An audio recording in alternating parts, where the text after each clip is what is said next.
Okay, next video, aquaculture, fish, and in particular aquaculture. So agriculture allowed us to extract more food per year from a given area of land compared to hunting and gathering or foraging. And that allowed food production to increase. But for thousands of years after the development of agriculture, fisheries remained almost purely extractive. Like the vast majority of fish was not cultivated, it was just caught wild. Is this still true today? What has happened and why? Can you explain that? Okay. Have a look at the link. Whoever wants to take that question on, have a look at the FAO link there.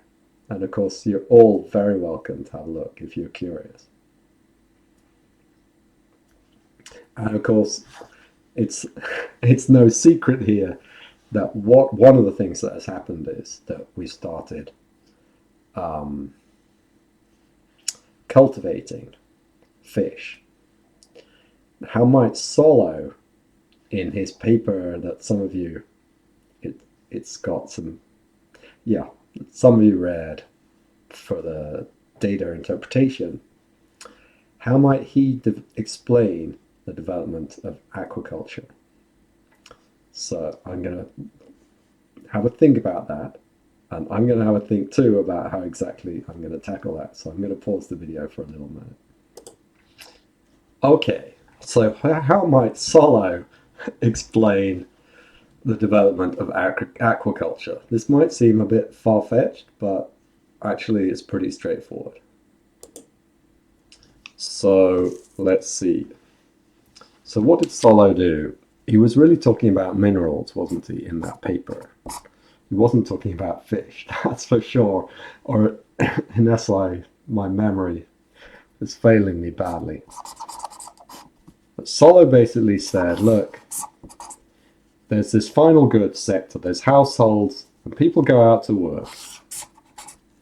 And I'm going to keep the art to a minimum here. They go out to work, and they can work in the final good production, or they can work in the resource sector. Okay. And he said, imagine we're extracting some resource here, and it starts running out. What can we do about it?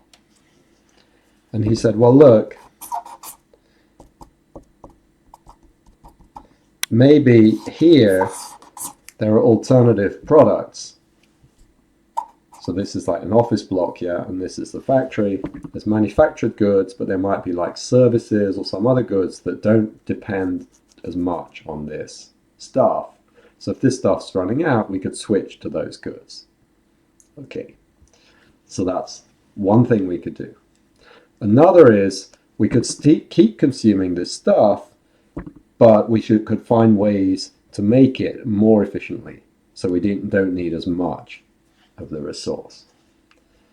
But the third thing we could do is like find some other resource. I had a different colored pen.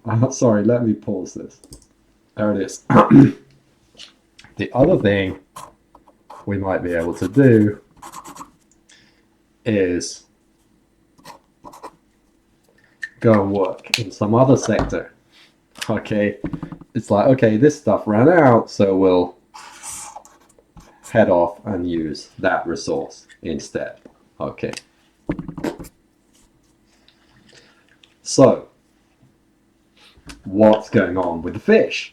Okay, what if global fish stocks start running out? Or if we start reaching the maximum amount that we can sustainably harvest? Okay, so we can send out more ships to do more fishing, but we won't be bringing back in the long run more fish. In fact, the risk is we'll be bringing back fewer because we'll destroy the stocks. What can we do instead? Okay, well, according to Solow, we could just skip eating fish and maybe consume other stuff. Okay, that would be like the switch out of manufacturing goods into services, say. Or one mechanism was like getting more, using the fish more efficiently. So maybe if we were extremely careless with our fish, we caught loads, but then we threw them away or whatever. A lot of them got wasted on the way to the households. We could sort that out to keep up an increasing flow of fish consumption. But the third thing we can do is we can look to a different source of the input, right? So this would be, we can cultivate fish instead. And this is typical for Solo's mechanisms. It's the alternative source of the input that is typically the most important mechanism in practice. And that's what we see with fish. The global economy grows, population grows, people get richer, they want to keep consuming more and more fish. But the amount we can pull out of the sea is plateauing.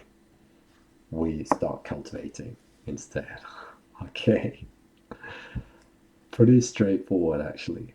And a nice little practice at getting your head around those mechanisms, which are super important. Okay.